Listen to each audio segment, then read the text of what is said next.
That's probably good.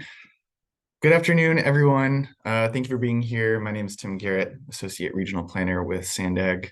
This is the Housing Acceleration Program Technical Assistance Workshop. We'll be having a session today on land value capture strategies and how they can be applied in the San Diego region. So we have a really great agenda for you. Start with a few housekeeping items. This meeting will be recorded and posted online. If you have questions throughout the presentation, the chat is open to everyone. So please go ahead and put your questions in there. We'll be having a Q&A portion at the end of the presentation. So we'll be presenting a bunch of material and then an open Q&A at the end. So won't be taking questions intermittently, but please, if you want to put them in the chat, that's great. We'll have some time to start preparing for them. All of the materials that we'll be presenting today, including the presentation slides and links that we'll be referring to, will be available on SANDAG's Housing Acceleration Program Technical Assistance website. And it looks like Paul is sharing screen, so that looks good. So yeah, thanks everyone for being here. We think this is a really important discussion about land value capture tools that fit nicely into the overall program of Housing Acceleration Program. We'll be talking about a bunch of different applications today and how they can be applied to housing, as well as other initiatives that your local jurisdictions might be pursuing. So we've got the agenda on the screen. So today we'll be starting with what the basics of land value capture is, what we as an agency, as SANDAG, are seeking to do with it. And then we'll also move on to case studies from our next three presenters, each of whom is representing a public agency in California that has implemented or is considering implementing a certain form of value capture instrument in pursuit of local priorities. So each of these unique case studies will demonstrate how value capture can be applied to a variety of situations. So we'll have a presentation on transit-oriented development from the city of La Verne, presentation on community plan build-out infrastructure for the city of San Diego, and then a pursuit of Parks and Recreation application with County of San Diego. And then we'll also move on to talking about how to evaluate different opportunities along with the screening tool that we've had developed. And then we'll have the Q&A discussion at the end, like I mentioned. Next slide, please. And next one again. So again, my name is Tim Garrett, Regional Planner with SANDAG. Joining us today, we'll have Matt Geldman from Ascent Environmental. They're facilitating all of our HAP TA sessions, and Matt will be facilitating the Q&A session at the end. Eric Scherer is joining us from the city of La Verne. We'll also have Richard Eyre from the city of San Diego, Crystal Benham from the County of San Diego, and Ignacio Montojo from HRNA Advisors. Next slide, please. So let's get into it. Overview of SANDAG's Regional Value Capture Study. Next slide, please. So what is land value capture? We'll start with a definition here. So in short, it's a way to compensate public agencies for their role in creating value for the private sector. So when public sector agencies make investments in infrastructure, this improves the value of privately owned land. And so with a value capture tool, some of that increase in value is collected by the public sector, and it turns into a revenue source that can be used to ensure that there's a broad public benefit and align with public agencies' goals. And the tools to achieve this have changed over time, with a big change occurring about a decade ago, 2012, with the dissolution of redevelopment agencies across California. And so since then, we have new tools, and we're learning about how they can be used as part of our workshop today. And so SANDAG's role in this, we are a regional agency, and we don't have land use or taxing authority, but we convene all of our local jurisdictions to make decisions about where to make investments of regional significance, many of which extend beyond the borders of any particular city. So a prominent example is transportation infrastructure, which can really shape the development of our region. So we see it as a way to encourage coordinated planning of transportation and land use, including housing planning. And ultimately, this is aligned with our regional plan and its goals of efficient mobility of people and goods, access to affordable, reliable, and safe mobility options, and healthier air and reduce greenhouse gas emissions region-wide. Next slide, please. So to demonstrate how this really works, it's a concept, and it can be implemented through a variety of instruments that take advantage of increasing land values.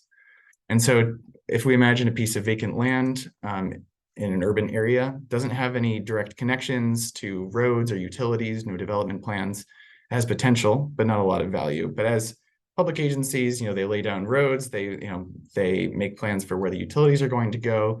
They're gonna, maybe there's a new transit route being planned. All of those steps add value to that property. And so the owner of that private land hasn't done anything inherently to make that land more valuable. It's really the public agency that's making these investments. And so as those investments are made, and once the resulting development can occur as like on that private property, some of that land value increase can be recollected by the public agency in order to ensure that there's a broad public benefit. Next slide, please. And so why do we need this? One of the reasons is that, as I mentioned, redevelopment agencies in California, one way to kind of implement a lot of these functions we're talking about, they were empowered to do much of this work. But as they were dissolved, the authority to really implement a lot of local policy goals is fragmented into different agencies with potentially competing priorities. However, the need for supplemental funding for these public investments that make development possible, that make really important improvements in quality of life for the region's residents, the need for that funding is needed now more than ever. So we're identifying and exploring the tools that are available today that jurisdictions can use and what they can be used for. Next slide, please. So last year, SANDAG conducted a regional land value capture study, and we wanted to identify what are those different types of instruments that could be used, how can they be used to advance housing, what kind of revenue could be expected, and then provide some policy recommendations for our local jurisdictions. Next slide, please. And so we reviewed different instruments that are available, what they could be used for, some key stakeholders that need to be involved, and kind of more of a description of each of them. Next slide, please. And we also listed some of the challenges associated. And so each of these instruments is created by state law, and there's strings attached. So it's necessary to have the necessary votes, the necessary analysis, nexus between fees that are being collected and what they're being used for, as well as the timing of when these revenues are available. And so, they're listed distinctly here, but in real life, an application of, providing some sort of public infrastructure project might combine different instruments into one project in order to make revenues available when needed on a pay-as-you-go basis, or bonding, and then paying back the debt service on that in the future. Next slide, please. And so I'll touch on these slides very briefly. Ignacio is going to talk about these more in detail later in the webinar. We developed screening tools to evaluate opportunities for value capture, as well as joint development. So value capture, as I mentioned, this is really taking advantage of the privately owned land and how that can be developed and take advantage of public opportunities. And there's ways to, this purpose of the screening tool is evaluate opportunities for where these could be applied. Next slide, please. And then related to that, we have a screening tool for joint development opportunities, and it's a related concept, but joint development is really looking at publicly owned land and how could that be developed in coordination with the private sector in order to provide public benefits. So the screening tool is also going to incorporate joint development screening as well. Next slide. After we looked at the instruments, we looked at the screening tool. We also wanted to look at an implementation strategy and setting that up for if we wanted to pursue more opportunities within the region, either as as an regional agency, local jurisdictions, et cetera. And so we lay out the steps here, and really these will come up, I think, as we go through the case studies today. But identifying the roles and responsibilities of different agencies, getting partners and stakeholders on the same page so that they're coordinated, articulating a regional vision, and then really going ahead and implementing local policies and making sure that there are feedback loops to provide best practice coordination throughout the process. Next slide. And we'll see some examples in our case studies today of what some of the site-specific work is, identifying priority opportunities within your region, and doing the necessary analysis, developing a business case, and strengthening partnerships as you go ahead and create these districts and administer them, and then construct the infrastructure improvements that are really central to what value capture is. And so that was a quick introduction to what value capture is, what SANDAG's role in developing this regional study is. But now with the next slide, we'll move on to a case study. We're going to pass it over to Eric Scherer with the city of Libreng to talk about an application of transit-oriented development in their city. So I'll turn it over to Eric. Thanks, Tim. Hi, everybody. I am the Community Development Director for the city. I've been involved with establishing our EIFD since the beginning back in 2016. But as Tim mentioned, it does take partnerships to make these things happen. And so on this first screen, we've partnered early on with both the University of Libreng and the Fairplex. I'll talk a little bit about both of those groups later. But the County of LA is also part of Libreng's EIFD, and I'll explain that as well. Next slide, please. So where's Libreng and why an EIFD? So Libreng is on the eastern edge of LA County. And one of the things that's under construction right now is an expansion of LA Metro's A line, a light rail station transit line, which was formerly known as a Gold Line. Today, it terminates in Azusa, and right now the extension is from Azusa to the city of Pomona, and ultimate goal is moving it onto the city of Montclair and San Bernardino County. So that light rail has been in planning stages for over 2 decades. When the planning started on the light rail extension, the city started our zoning efforts to create a new specific plan for the area around the city's planned transit stop.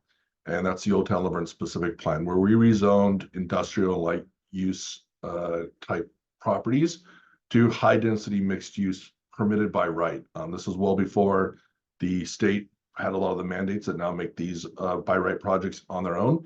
But we wanted to encourage development and a change of use around our station location. And so we did that and adopted that specific plan in 2013. Lastly are the assets and the partnerships that we have near our station. On the right side of the screen, you can see the red dot represents the station platform. The A-line is expected to open about a year from now. So their construction will wrap up this into this calendar year. Metro will be doing testing and validating on their line, and then hopefully opening up sometime next summer to the public. But directly to the south of the station platform is the Fairplex. That's actually the LA County Fairgrounds, 500 acres. It's managed by a nonprofit group named the Fairplex, which a small portion, about 10 acres, actually falls in the city. The rest is in the city of Pomona. But it is Libreng Station is the closest station to the fairgrounds. And so we expect heavy ridership from residents and people coming to the fairgrounds to use the Libreng Station. That's one of the big draws in the area. The county also owns a small aviation airport, Brackett Airport, directly adjacent to the Fairplex at the southern edge of the city of Libreng. Directly north of that is a business park that we call Libreng Business Park, which is about 100 acres in size. And then the green area represents the University of Libreng directly north of the station platform, historic university. This is their main campus. And then the city's Old Town historic area with commercial shops and dining opportunities. So all these within a 5-minute walking distance of the station platform. That was another reason why these partnerships and the EIFD seem to work for Libreng. Next slide, please. So we started off in 2016 with the feasibility study, just to make sure that tax increment dollars that are gained by the EIFD were going to be there. So you really need to have these sites that are highly likely to be redeveloped with a much higher, better use that's going to contribute significantly more to the tax increment or the property taxes. So that was the first study, and that study concluded that Libreng was a good, that the EIFD would work here. So we started talking with the county early on about partnering with them as the law allows for any taxing agency to be part of an EIFD. We knew that we needed the county, who is the largest tax collector, to be a part of our EIFD. So we started those discussions and they seemed interested. The problem was that we had to kind of educate them on what an EIFD was because they didn't know. So we worked with them and they eventually established a policy, but they couldn't join our EIFD until they did that. So knowing how time was important for EIFDs and getting them on the books to start collecting that increment, The city established the EAFD on our own in 2018, but continued to work with the county on having them join us. That happened with the Board of Supervisors unanimously voting to enter and be part of Laverne's EAFD in January of 2020. So in that process, how you establish an EAFD has changed. It used to require a vote of the residents of the district to pass any bonds, which was going to be problematic. I think those at the state level recognize that and now require a series of public hearings to establish an EAFD and adopt an infrastructure financing plan. I'll talk about a little bit later. So there is no more vote of the residents for passing bonds. The Public Financing Authority is the board that controls the EAFD, and it consists of elected members of any taxing agency. So here in Laverne, we have 2 city council members, the county supervisor whose district our EAFD falls in, and it's her alternate is on the board. And then each city and the county each appoint a public member individually. So city staff administers the day-to-day or the meetings and agenda prep and reports that have to be provided. We are exploring entering an administrative services agreement between the PFA and the city to help recoup some of those staff costs that the city's general fund is currently paying to be paid for by the tax increment dollars that the EIFD receives. Next slide, please.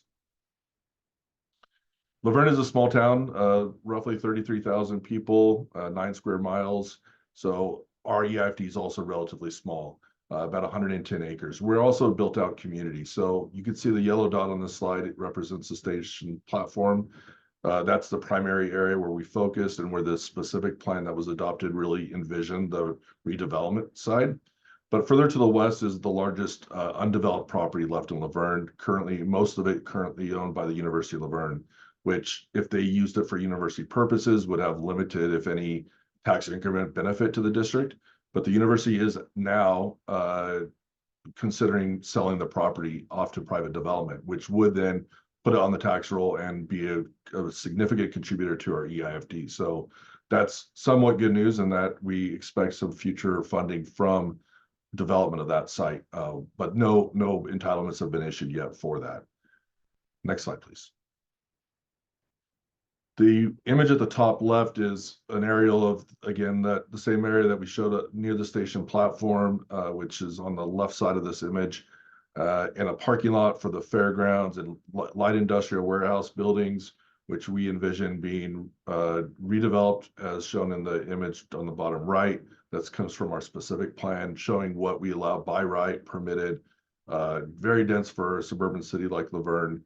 We allow for up to 8 stories, and I think it's 60 units to the acre by right, without any density bonus rules. So we also do, the specific plan does have an inclusionary housing requirement. So 15% of all units that are built are required to be moderate level, but 40% of those units, 15% of all units affordable, 40% of those units are required to be very low, which was one of the selling points of the county, in that we have a very low requirement to be funded directly by the development community to provide those affordable housing units in here.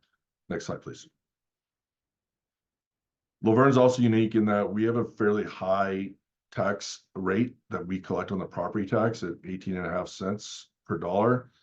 That's pretty high for LA County. The city was established in 1906. And so part of that's one of the reasons why we have one of the higher rates in the area.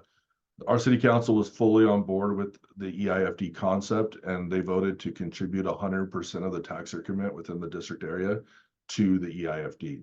And those are funds that would otherwise go to the general fund. So it's a financial contribution for sure that is dedicated to the improvements that are outlined in the IFP. The county, when we talk to them, the county receives roughly 29 cents, almost 30 cents on the dollar. And so they decided to do 50% of their tax increment, which relates to nearly 15 cents. So slightly lower than Laverne, but we were fine with that. We felt that was a fair trade-off. The county gets to keep half of their general fund and half the commitment towards the EIFD, especially being the first one with a lot of unknowns, right? And so I think that was a good ask. Our IFP identified 11 different projects, and at 2017, we estimated that at $33 million. Obviously, those are much higher today. We haven't done a reassessment yet, but we know that those numbers are not accurate today. We are, I believe, the first EIFD in the state to have funding and to build a project with funding. But the way the EIFDs work with the gradual increase in tax increment, early on, it's hard to fund those initial projects until you have those new developments come on board and then the new tax increment is realized. So what we did, and the bonding community is also not familiar with EIFDs and are a little reluctant to issue a favorable rate onto a bond. So we started small with the $3.5 million bond, but we did a reimbursement agreement between the PFA and the city, where the city used their credit and issued the bond itself. It was a lease agreement bond, and this with the repayment schedule. Once the PFA is or once the district is generating enough increment dollars to repay that bond for $3.5 million. Next slide, please.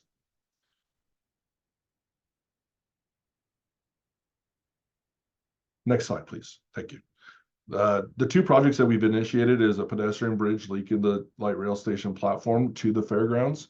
And so that is a long pedestrian bridge that would help to move pedestrians and bicyclists across a 6-lane highway, Arrow Highway, and another rail line. This one's a commuter rail line, a Metrolink San Bernardino line.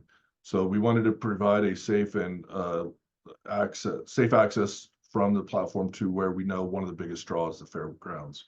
For all of our EIFD projects, we first look for other funding. We don't expect our EIFD to fully fund all the projects listed in the infrastructure financing plan. So we've worked with our local COG to secure the funding to do the design work on this bridge, which is nearly 100% done. And now we are looking for grants for actual construction, with no EIFD dollars committed yet towards that construction. The second project, which was built out using a $3.5 million bond, was pedestrian level improvements from the station platform to the north and to the west along 2 blocks, East Street and 2nd Street. This improved the sidewalk, lighting, and landscaping in this area. We did some bulb outs on the intersections, enhanced crosswalks, bike lanes in this area to connect for pedestrians and bicyclists from the station to the University of Laverne and Old Town Laverne area. Next slide, please. And that kind of tells the Laverne story. Here's my information. We have all of our EIFD documents on our website at that location, and I'd be happy to answer any questions later on. Thank you. All right, thank you, Eric. Great presentation. We'll move on to our next speaker from the city of San Diego, Richard Eyre. Thanks, Tim. Good afternoon, everybody. My name is Richard Eyre. I'm a financial operations manager in the Department of Finance for the city of San Diego. So my experience with the EIFD will be through a bit more of a finance lens rather than planning and economic development lens. Next slide, please. Some of this has been covered, but I thought I'd just give a few bullet points on really what EIFDs are. They're, as Tim, I think, mentioned, they came out of the dissolution of redevelopment agencies. I think they were established in 2014. It's not a new revenue source. It is collecting property tax increment revenue, which is really the growth in property tax revenue from the growth in assessed value within the boundaries of the district that's formed. Each EIFD, each district is a separate governmental entity, and they are governed by a public financing authority. What's different, that's a bit different than redevelopment agencies, whereas the redevelopment agency oversaw all of a city or county's project areas. An EIFD needs to have a separate governing body for each district as they're formed. An EIFD, like RDA, project areas have a end date, and EIFDs can be no longer than 45 years after the issuance of debt, but they can be shorter. There has been some cleanup legislation since EIFDs were authorized. I think it was mentioned that no longer is it needed to vote needed for issuance of bonds. They've also redone that since we formed the Otay Mesa EIFD, they've changed the way that the formation steps. So they've added a few public hearings to that process. And there is current legislation in Sacramento to add a few more tweaks to the EIFD legislation. Next slide, please. So our EIFD is in Otay Mesa. It is on the US-Mexico border, generally bounded by the border on the south, the Route 125 to the east, and the 805 to the west. It is coterminous with our community planning area, and that was intentional.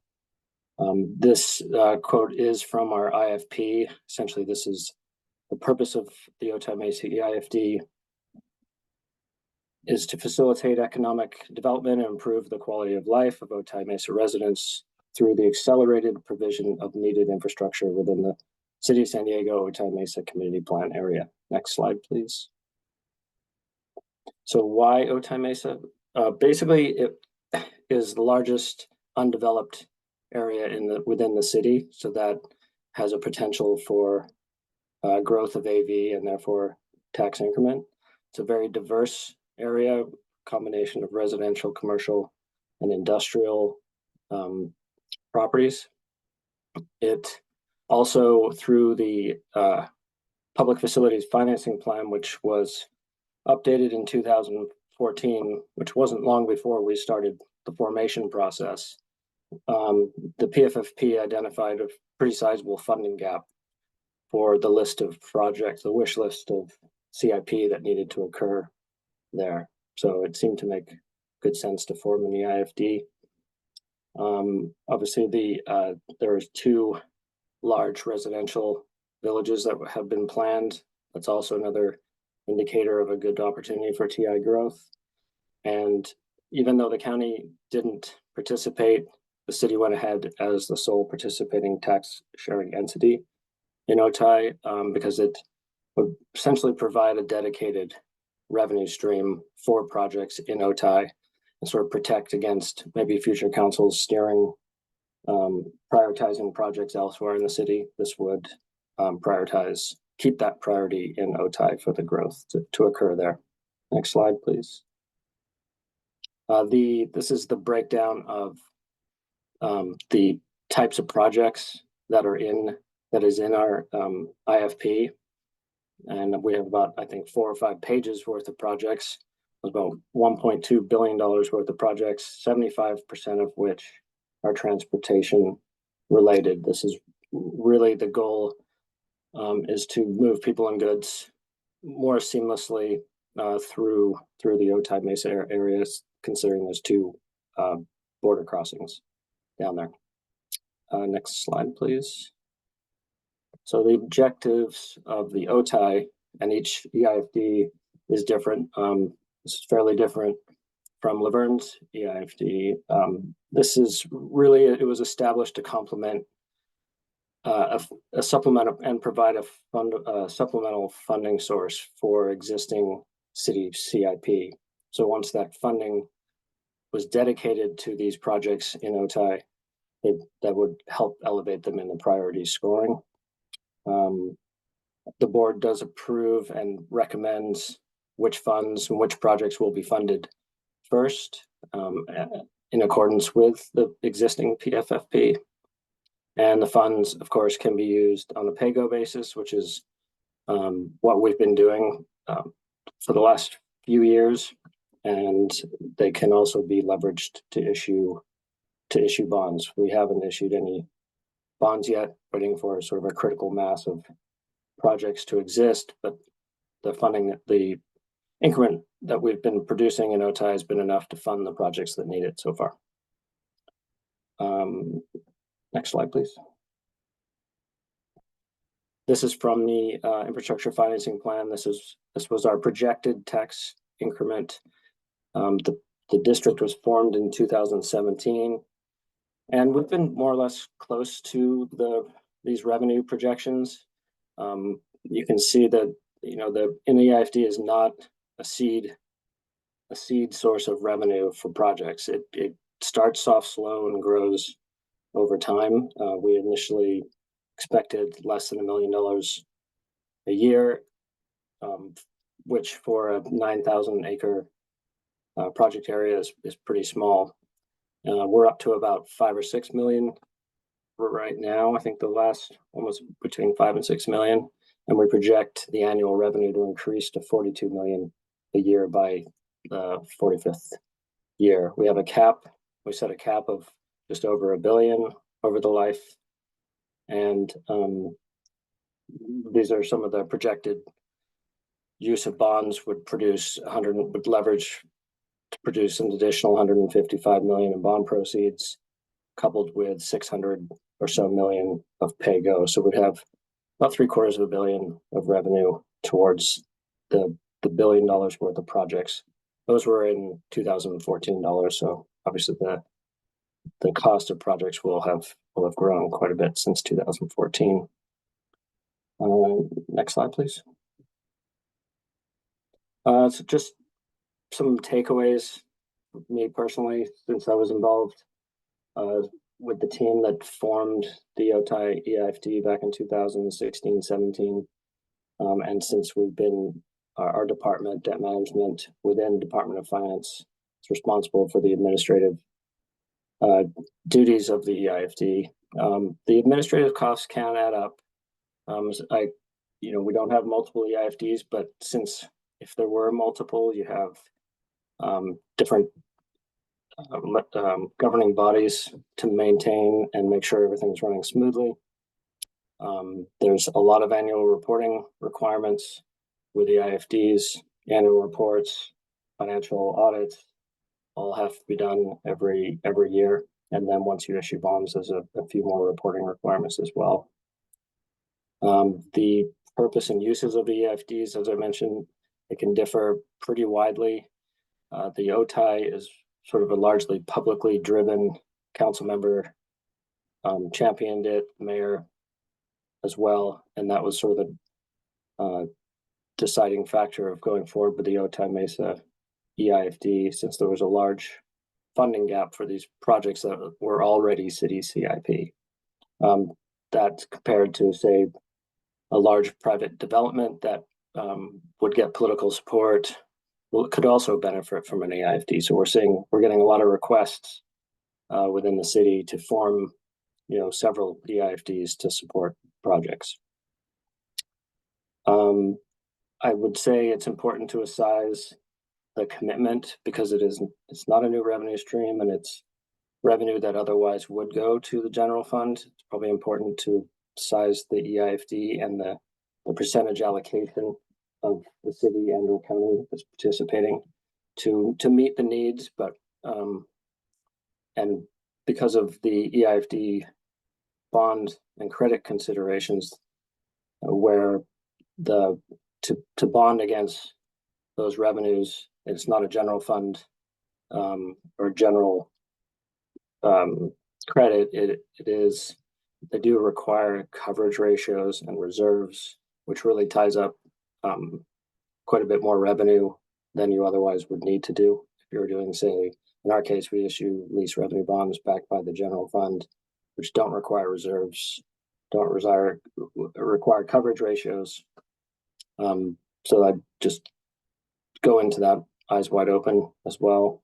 And also we don't have this issue in OTAI Mesa, but throughout the city, we have several former project areas of the redevelopment agency that have existing debt or enforceable obligations.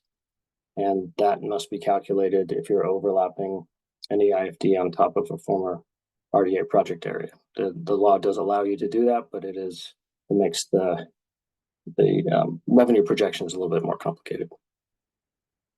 And I think that's it. Next slide. I provided all of our documents are on our city website under the council committees pages, and all our forming documents and minutes and agendas are there. And I'm happy to answer any questions at the end. Thank you. Great. Thank you, Richard. So we'll move on to our next speaker, Crystal Benham from the County of San Diego. So Crystal.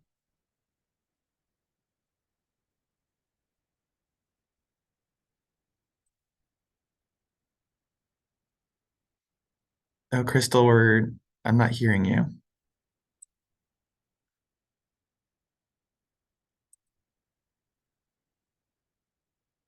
Not hearing anything yet. Are others able to hear? I can't hear. Okay. You're going on and off of mute. Try talking again, Crystal. Still no.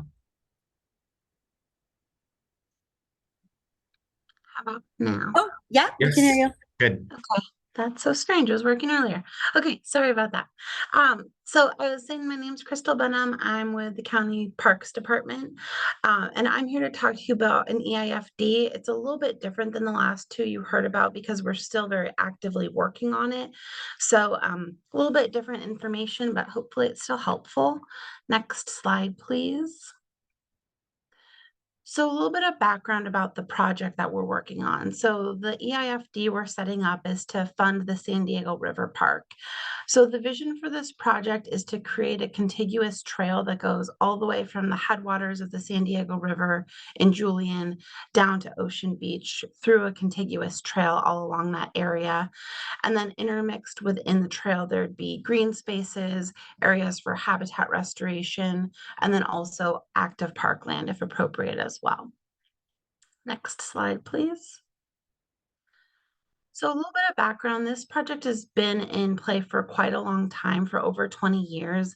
There's been different agencies that have worked on conceptual plans for this project because it spans so many jurisdictions. There's been a lot of work on the project over the years, and these are some of the foundational documents that we really use to assess the project.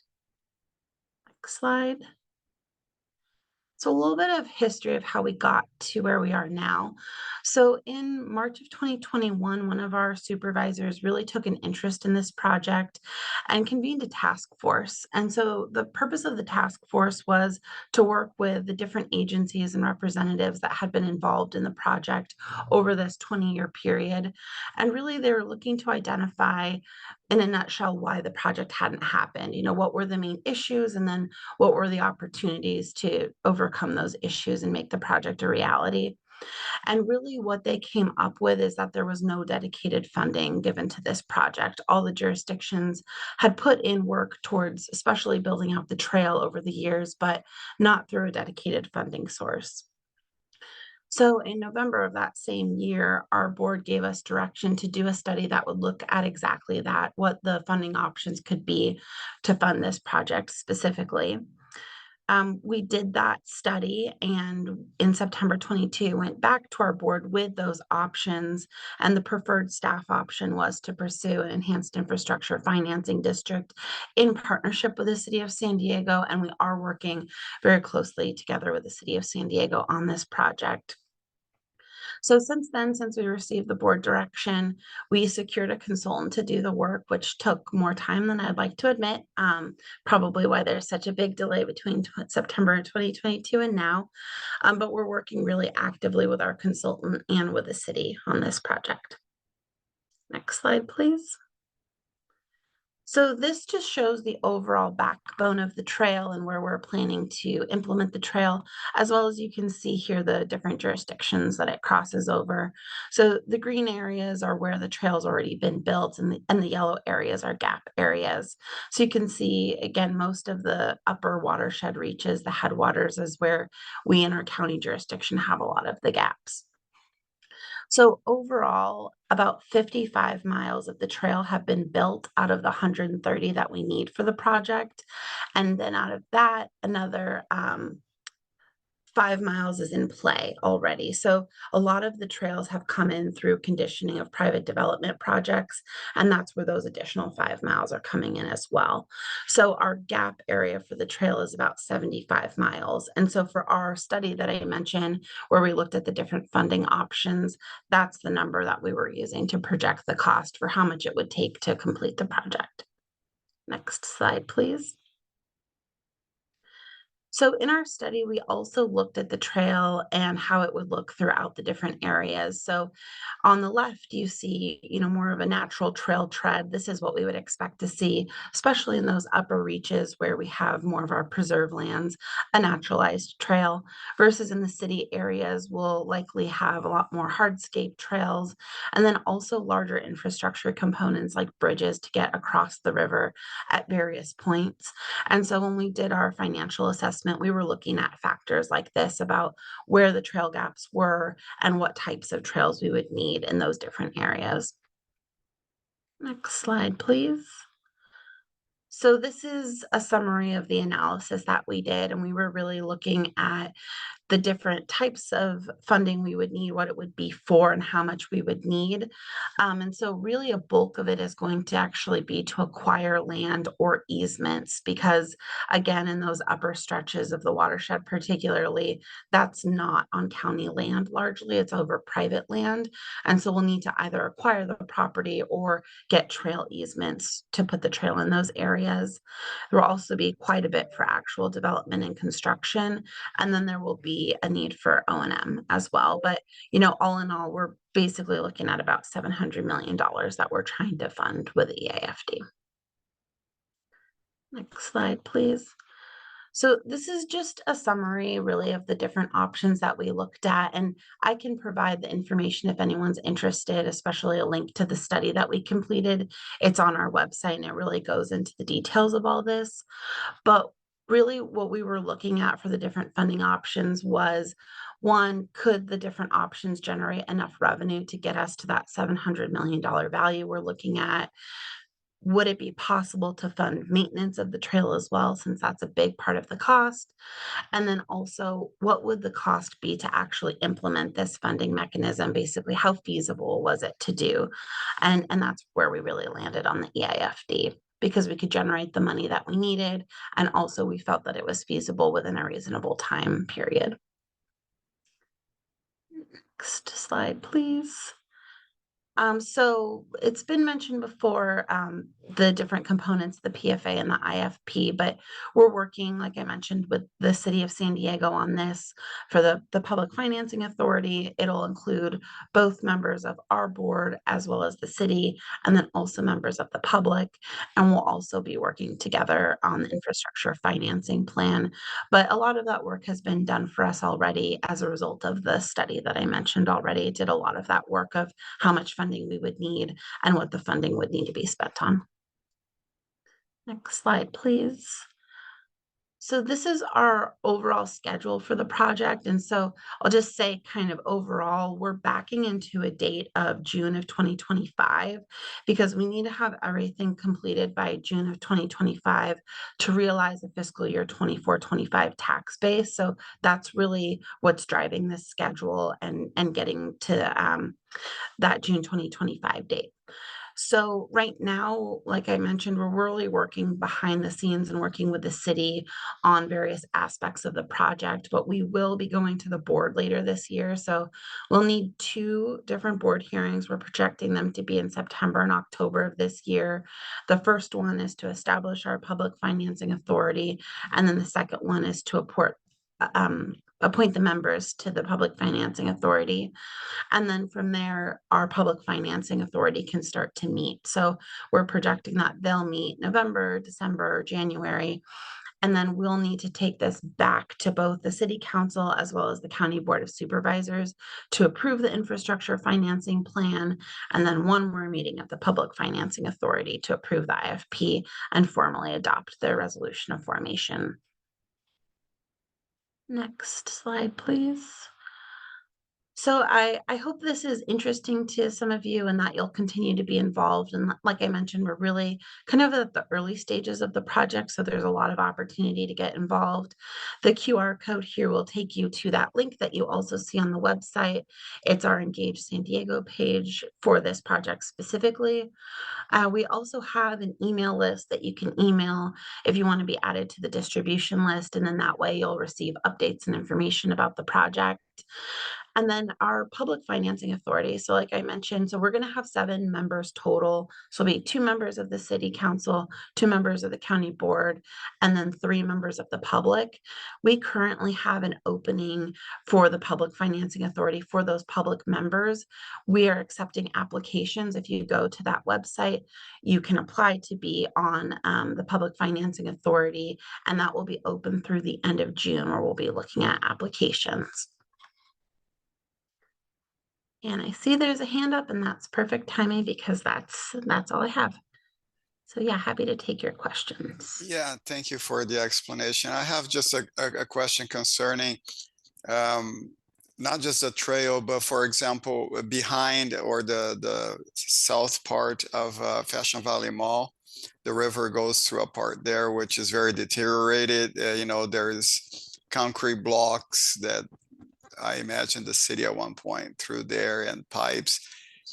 Does this project include fixing some of those things and removing some of those obstacles that prevent the river from flowing and actually kind of an eyesore there? So, or it's just a trail, or you probably know which part I'm talking about, right? South of Fashion Valley Mall, there is an area that you cross there. Yes, so I do know that area. So a couple of things. So short answer is our infrastructure financing plan hasn't been completed yet. So I don't have a full detail of what will be in there, and that will need to be decided by the public financing authority anyway. So I really can't speak to exactly what will be in there. However, in the study that we did look at actual implementation of infrastructure as well as cleanup activities. So we were looking in particular at habitat restoration. So there's a lot of portions of the river that are very overwhelmed by invasive species. So like arundo and those types of things that really affect the ability for us to implement the vision of the river park, because the vision is not only the trail, but also the natural environment surrounding the trail. So we did envision that we would have some components that would be restoration type of components as well to enhance the project. Okay, thank you. Great. Thank you, Crystal. That was your last slide, right? Yep, that's it. Great. Thank you. And so we'll move on to Ignacio Montojo from HRNA, talk about the evaluation of opportunities with the screening tool developed as part of our study, and then we'll have our Q&A session after Ignacio speaks. I think we're going to pull up Paul's slides just to go through a couple of those, right? Yep. Yeah, thanks, Steve, and thanks, SANDAG, for inviting me and everyone for participating. We can stay here for a minute. So, no, we can go back to the prior slide. Yeah, as part of our of the regional value capture study that team introduced at the beginning of the session, HRNA advisors, where I'm a principal, and Asperia Capital supported SANDAG in the development of a screening and evaluation tool in Excel to evaluate the potential to use value capture and joint development as a funding and financing source to support transportation, climate change adaptation, resilience infrastructure, digital infrastructure, housing, etc. We realized that embarking into a process of studying and implementing a value capture tool such as the IFDs that we've seen or the joint development project can seem daunting. It's sort of a multi-year effort, particularly when you have limited resources and time and sort of urgencies to tend. And this is particularly true when you're dealing with sort of a whole capital plan or capital program or several sort of areas that are going through redevelopment in your jurisdiction that you need to sort of almost like assess at scale. So what this tool does is precisely helps officials and practitioners take the first step in quickly and in a straightforward way, assessing whether value capture and joint development is something you should explore further to help fund and finance your project before you sort of go forward and embark into the process of conducting all the studies and obtaining all the necessary approvals for implementation. So if we go to the next slide, the structure of the tool, which again it is publicly available, and I'm sure SANDAG will share the link to it at the end of the session. is as follows. Is got a first part on value capture, that what it does first is it assesses the potential for using value capture at a general level. And then once you go through that assessment, you have an ability to assess the use of value capture at an instrument level. So essentially for EIFDs, community facility districts, impact fees, and special assessment districts. The general value capture potential has got two steps. There is an eligibility threshold, that it is essentially a binary set of questions that if you have an affirmative answer to all of those, you are eligible for using value capture, and then you go into the suitability score that gives you sort of a scoring, and it helps you understand sort of the strength of the project for using value capture. Once you've done that, depending on what tools are available to you or what tools seem more interesting to you, you can go into that tool-specific assessment, and we'll walk through it now in a minute. Then the second part of the screening tool, if you go to the next slide, it is a similar framework for evaluating sites for joint development potential on publicly owned land. And so what this second part of the framework does is the site must be determined to be, first of all, in excess of the agency's needs for normal operations and be physically developable. If both of those things are true, then the framework assesses three things. It assesses the local real estate market to approximate potential returns for private developer.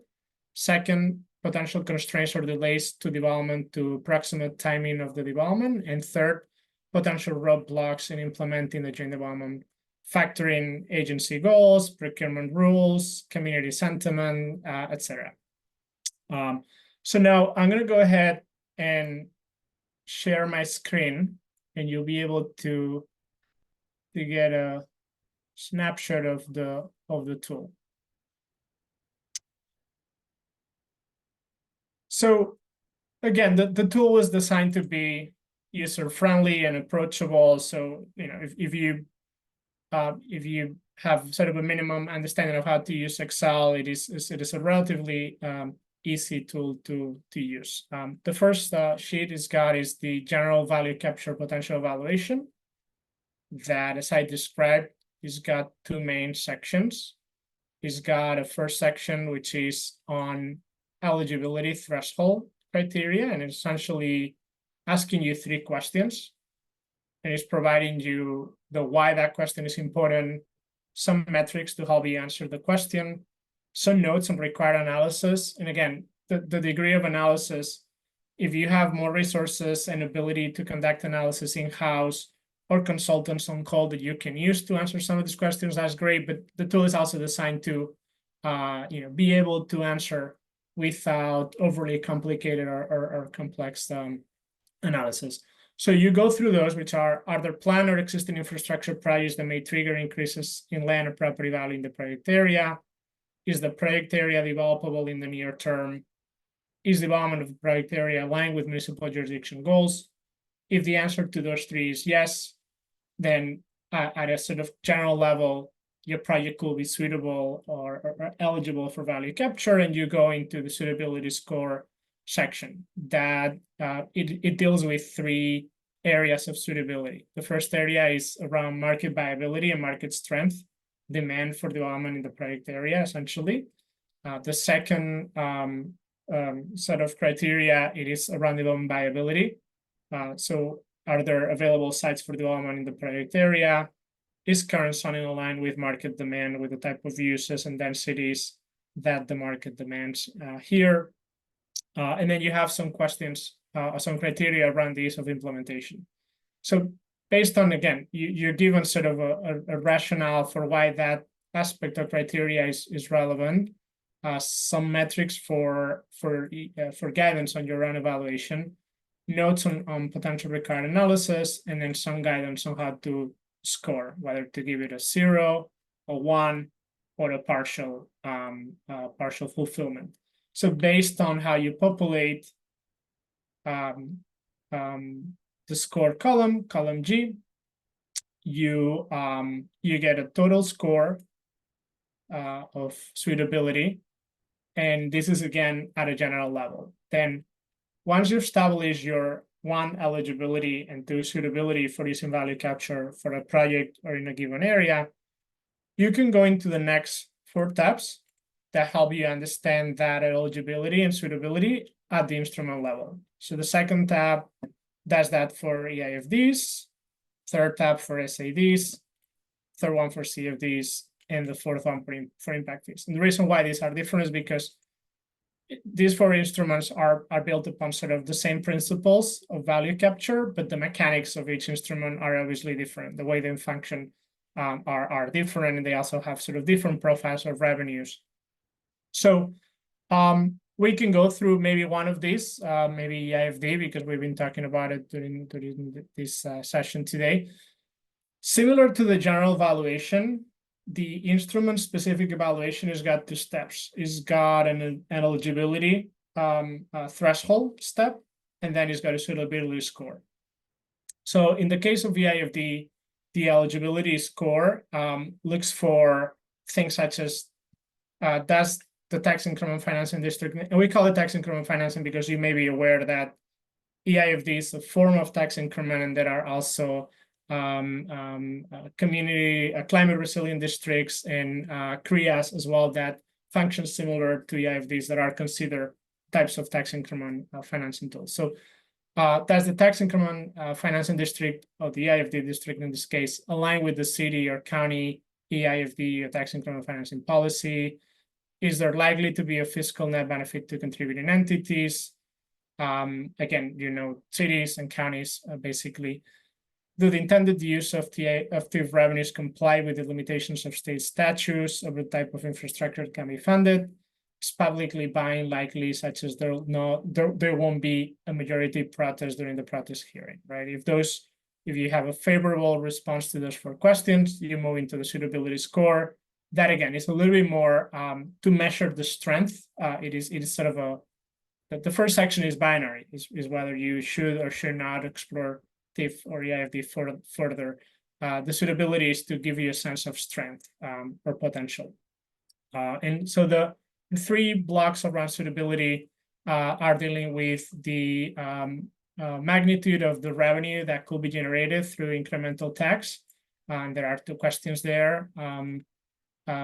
Deals as well, second set of criteria around the timing of those revenues. As co-panelists have mentioned, the timing of revenues is quite critical, and typically with tax increment financing like instruments such as EIFD, revenues take a while to pick up. So you may want to sometimes think about combining EIFD with some other type of funding sources or value capture tools. Timing of revenue is important, and how it aligns with the capital needs. Political and community buying as well. Questions around that to help you assess your suitability, and then capacity to lead the process and engage multiple jurisdictions. So as we've seen, like typically for EIFDs to function and to generate enough magnitude of revenues, you are probably seeking broad participation from various jurisdictions, not only cities, but also possibly counties as well. The structure of the instrument level assessment for SADs, CFDs, and impact fees is similar to EIFDs. And then we have what we call B1 is the final sheet of this evaluation tool or screening tool that is focused on joint development. And as you may know, we're thinking of joint development essentially as development on publicly owned land. Typically, it is a term that's used for development either on or adjacent to transportation assets that can also sort of help deliver transportation infrastructure, such as stations or depots or parking garages. So the structure of this sheet is similar to the ones we've seen on value capture. Set of questions around eligibility. There is sort of a more binary assessment, whether you should explore this further, yes or not, which deal with, it is the site considered excess property, right? It's property that you don't need for the operations, for your operations as an agency or as a city. is development of the site physically possible? Obviously, very important as well. Some of the sites owned by transportation agencies are not always viable for commercial or residential development from a physical perspective. So then once you've established that you're eligible for using joint development, you will go into the suitability score.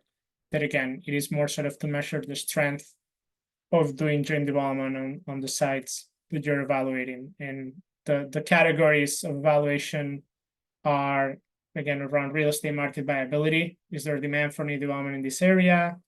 If the project is not financially feasible, is there a need for tax abatements or other incentives? And if so, are those available, right? You're essentially trying to understand whether sort of someone will be willing or able to pay for land or to provide an in-kind service or help you deliver a piece of infrastructure in exchange for access to this land. And if that's not possible, are there incentives that you as a city or county can put in place to make that development feasible? Development viability, second set of criteria, is the development site developable in the near term, and is rezoning required given the type of real estate development that the market suggests might be feasible on site. And then finally, we have a set of questions on ease of implementation. Does development of the area have community support? Has the public agency defined goals or strategy for the disposition of excess land? Does the public agency have clear guidelines that can orient the JD process, including selection of developers, community engagement, use of proceeds, and how comparative is the local jurisdiction with the public agency or on joint development in general? And this last question is maybe more focused for more geared towards transit agencies that might be needing to collaborate with cities. Again, I think this tool was conceived to be a little bit of a first step to in a relatively rapid and straightforward way help governments, agencies get a sense as to whether joint development and value capture are funding sources that should be explored further before you embark into what it is sort of a relatively complex and long process to actually implement these tools. So I'll stop there and see if there are questions. Great. Thank you, Ignacio. Appreciate you going through that tool. I think at this point, we'll ask Matt Geldman from Ascent if there are any questions that we can kind of go through for our presenters. Well, first, I thank you to all our speakers for great presentations and a lot of information. I think we could take the slide down. We will be doing questions and discussion and perhaps bring our speakers back up on screen. I don't see any questions in the chat right now, so I'll go ahead and kick things off with a couple questions. If anyone in attendance has questions, please chime in and we will do our best to answer any of those. Well, first for our speakers, I have a question about kind of the catalyst and impetus to make these happen. You all described a lot of complicated information and a lengthy process that needs to be undertaken to put these tools in place. So I'm wondering if you could answer a question of how this idea came about for your jurisdiction and your project type. Was there a particular person who championed it, whether it was yourself or an elected official? You know, how did this start to build momentum for your application?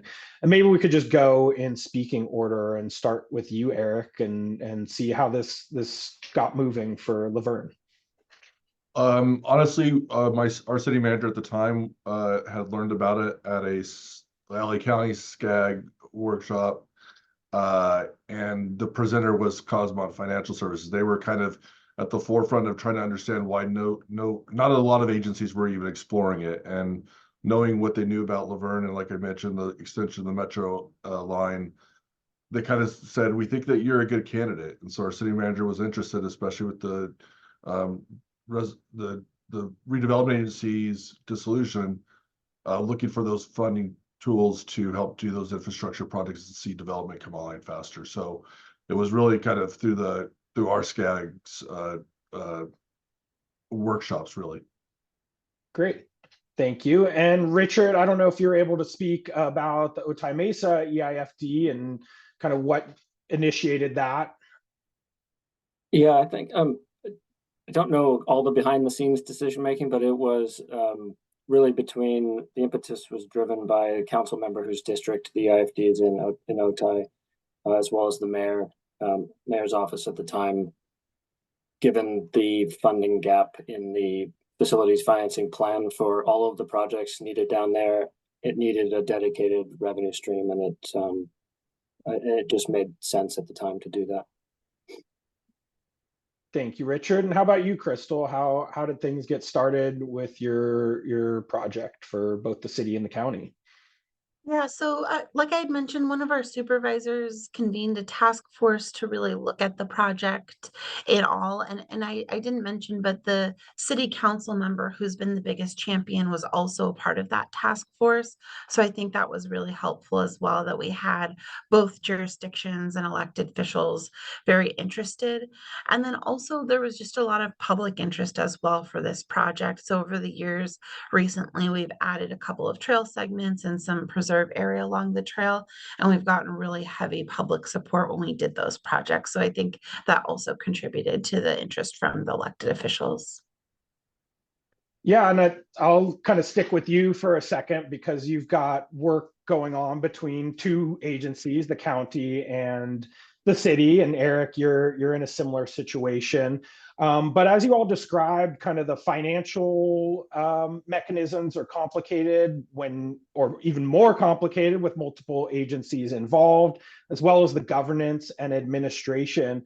So I'm wondering if you could just speak to how important partnerships are and communication for successfully making an EIFD a reality.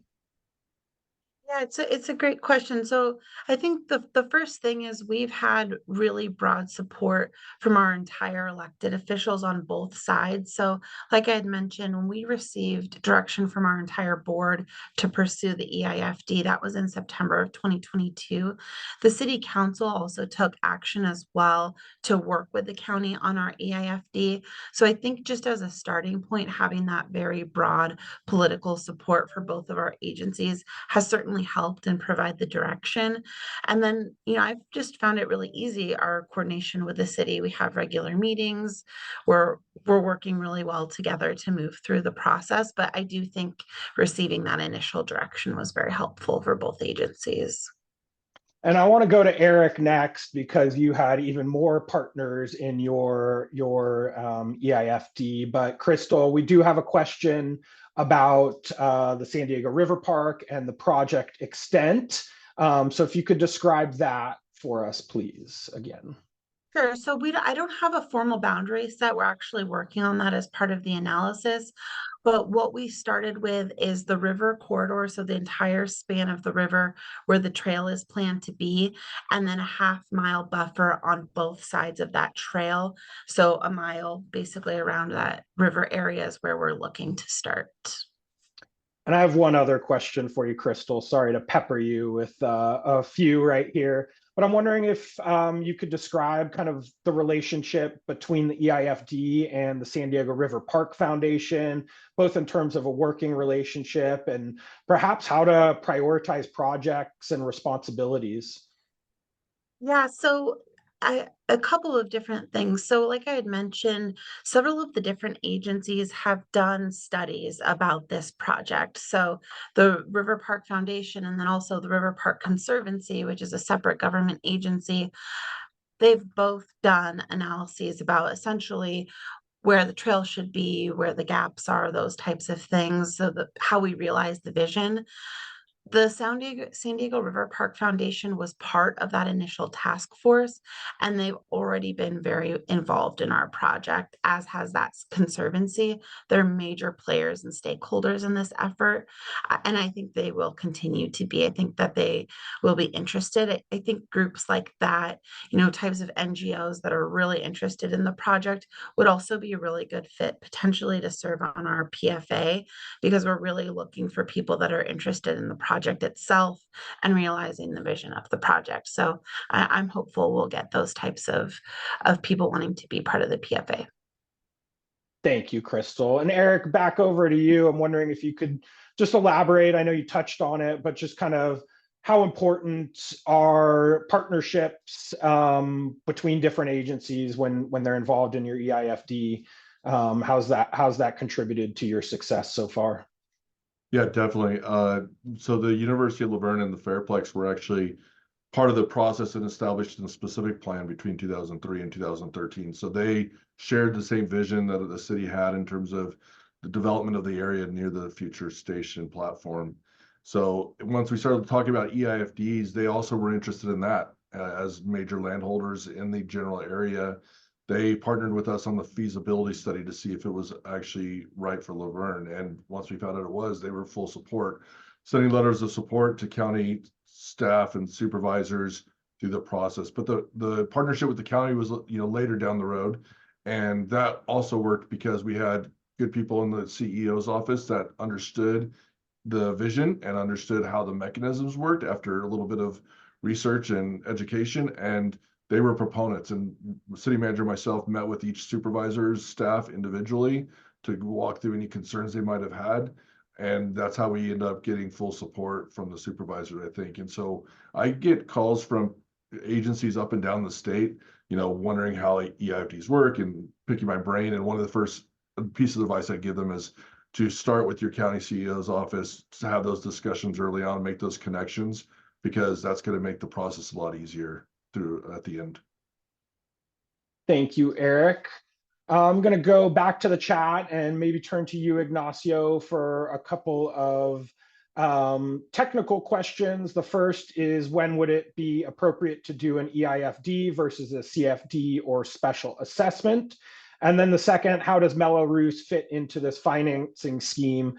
And I'll add on to that, kind of to speak about diff fees and project contributions. What is the relationship between on and off-site improvements or projects that have a nexus to infrastructure or not? I don't know if that is too much for one pass here in our questions. We can always come back to that. Yeah, I'll start maybe with the easiest one, which is so Mello-Roos is a CFD. It's a community facility district, right? Is the same thing, right? And so when it is appropriate to use an EIFD versus a CFD or special assessment, the reality is like an EIFD is not a new tax, right? An EIFD is essentially conducting or directing the property taxes, the taxes that are generated by new development and existing development in an area to a particular purpose, a project, a set of projects. CFD or special assessment are additional assessments. So it's additional, they're additional taxes, right? And so the way CFD and special assessment work, they're typically, particularly CFD, done because they require at least favorable votes from 2/3 of property owners in an area. CFDs are typically implemented in areas where there is new development, large new development that have sort of infrastructure needs within those redevelopment areas. And so it is almost like a self-imposed tax, if you will, that is subject to voter. And that that CFD is sort of an additional levy, and you can have both a CFD and an EIFD overlay in the same area. CFDs are, if you have an area that you're looking at both the EIFD and CFD, typically CFD is applicable to fewer parcels, again, because it requires board approval. It is focused more on sort of parcels that are going to be brownfield sites or greenfield sites that are going to be redeveloped completely, similar for a special assessment district. So what you don't see typically is both a CFD and a special assessment, because it's like sort of it'd be like taxing yourself twice, so to speak, or taxing an area twice. But you can see a combination of an EIFD and a CFD, or an EIFD and a special assessment. And one of the good things of combining EIFD and CFD is that EIFD revenue takes a while to ramp up, because it relies on property taxes generated by new development that may happen 20, 30, 45 years down the road. Whereas a CFD, you can establish a levy at the moment of inception. And so sometimes you can, theoretically, you could borrow against the CFD revenue, and then as EIFD revenue ramps up, retire that debt, and then use EIFD revenues to serve that debt service. It is sort of a concept that has been explored in a couple of places. And so that's, I guess, answers the first two questions. The third question, if I'm not mistaken, was it about, I don't know if you can repeat again, but like, is it about how you determine what properties should contribute to an EIFD or value capture tool? Not so much which properties, but if you're developing. developing a project, how do you distinguish what's your responsibility in terms of impact fees versus what the responsibility and role and funding plan relates to in terms of the public facilities financing plan or the funding plan for the EIFD? So is there a way to distinguish? Yeah, I mean, I don't know that I have enough, I guess, background and understanding to be able to accurately answer that question. Okay. If I could just chip in just a little bit. Yeah. One of the things we talked about when we were doing the regional value capture study is making sure that if there are additional assessments imposed on a property, that development is still possible. You don't want to there are limits in terms of state law in terms of what additional assessments, how much the property tax could be, but you still want the development to be able to occur. So not overloading one property with so much of an assessment that that project doesn't happen. So I think that that's also part of the balancing act here. Richard, I have a question for you about Otay Mesa. Are there any instances of CIFDs within the Otay Mesa EIFD? I know there's a lot of residential development, but I'm not sure if they have kind of Belarus going on down there too. There have been some that have been proposed for separate projects. I think a main sewer trunk line at one point, but as far as I know, I don't believe there's any CFDs, and there were no contemplated when we formed the EIFD as maybe stopgap funding until the EIFD revenues got larger.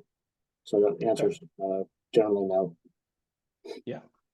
I have another question for you, Richard. I'm not sure if you're able to answer this, but how unique do you think Otay Mesa is, particularly within the city of San Diego, given that it has so much greenfield potential? Does that make it an extra appealing opportunity for an EIFD? Would that tool potentially be able to be applied to another area with significant development planned in the future that's more infill oriented? Definitely. It was one of the main reasons that we formed the EIFD, or a tax increment financing district there, because of the potential for growth. You go from, if you have a bunch of undeveloped land, you have virtually zero assessed value. Anything you add to it is going to be, essentially 100% is tax increment. There's no base that you have established. Your floor there is zero. So any growth is it's a big boost for tax increment. Okay.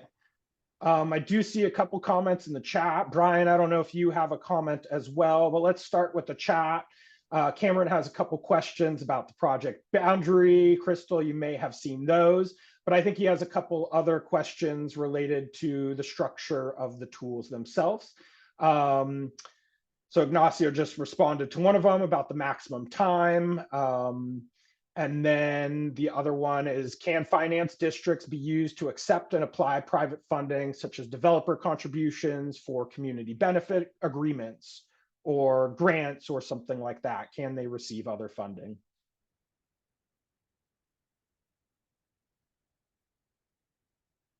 Is anyone able to answer that on the fly here? If not, that's okay. Brian, did you have a question? Nope. Good. All right. Hi, Manny. Are you able to unmute yourself? Yes. Hey, Matt. Good to see you Hey. here. I had a question for the person from the city of San Diego. Thank you for presenting. you had mentioned that there were more requests for EIFDs in the city.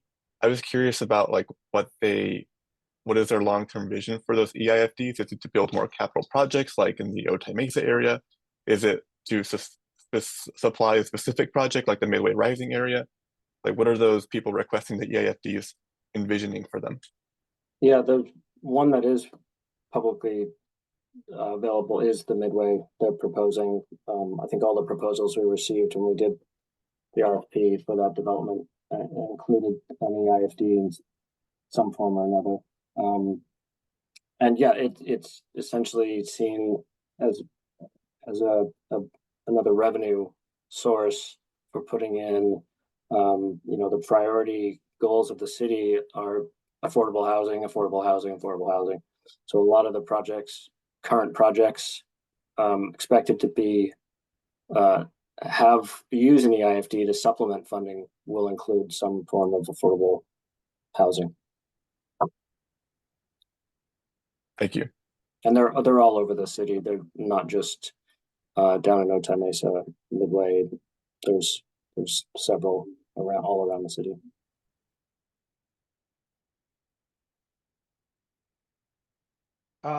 Cameron, I also want to note, if you're interested, you should consider joining the Public Financing Authority for the EIFD for the county. So maybe reach out to Crystal if you have questions. I see you've got a lot of interest. So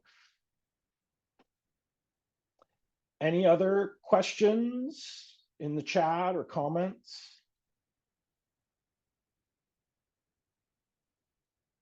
Not seeing any.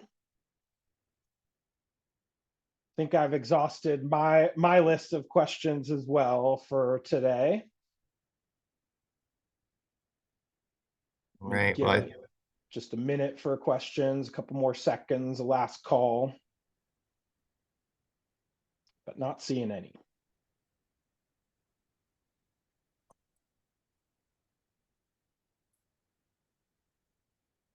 Ignacio, thank you for responding in the chat to many of these questions as well. All right. Do we want to go ahead and wrap up then, Tim? Sure. Yeah, if you could pull up the slide. There we go. Great. Oh, one more question. Is any of this funding going to the high-speed transit system? Okay, so I can kind of speak to that one. So SANDAG had, in our 2021 regional plan, we had a large network of high-speed transit, as well as many other improvements, managed lanes, flexible fleets, next OS improvements all throughout the region.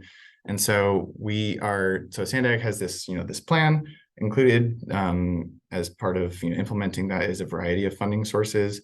We are investigating whether these value capture techniques could be helpful in providing the region with some of the funding necessary to build out these projects. As some of the speakers mentioned, value capture can be like it can supplement existing funding sources, other types of funding, not likely to be able to cover all of it. So we're certainly interested in working with our local jurisdictions, on a regional basis to see how value capture could be used to fund some of these major regional investments, especially in transit. So yeah, appreciate that question. Don't have an answer for it at this point. We're kind of still in the exploratory stage and looking to see where that goes. But definitely appreciate the question. And so, all right, I'll start to wrap this up. Yeah, I wanted to say thank you to all of our speakers for sharing on your experiences today in your jurisdictions. Really appreciate all those lessons learned for each other, as well as all of our attendees here today. Hope everyone learned something. Appreciate Ignacio walking us through that tool, and appreciate Matt going through the Q&A, facilitating that. As I mentioned at the beginning, all of the materials that we shared today are going to be made available. So we'll post the recording online, as well as a link to all of the materials shared. I'll put the link in the chat to where those will be available. That's on our SANDAG Housing Acceleration Program page. If you have any follow-up questions, anything that comes up, my email is on the screen, tim.garrett@sandag.org, and feel free to reach out to me. And yeah, once again, thanks everyone for coming. Appreciate it. And yeah, that's it. Thank you all. Thank you.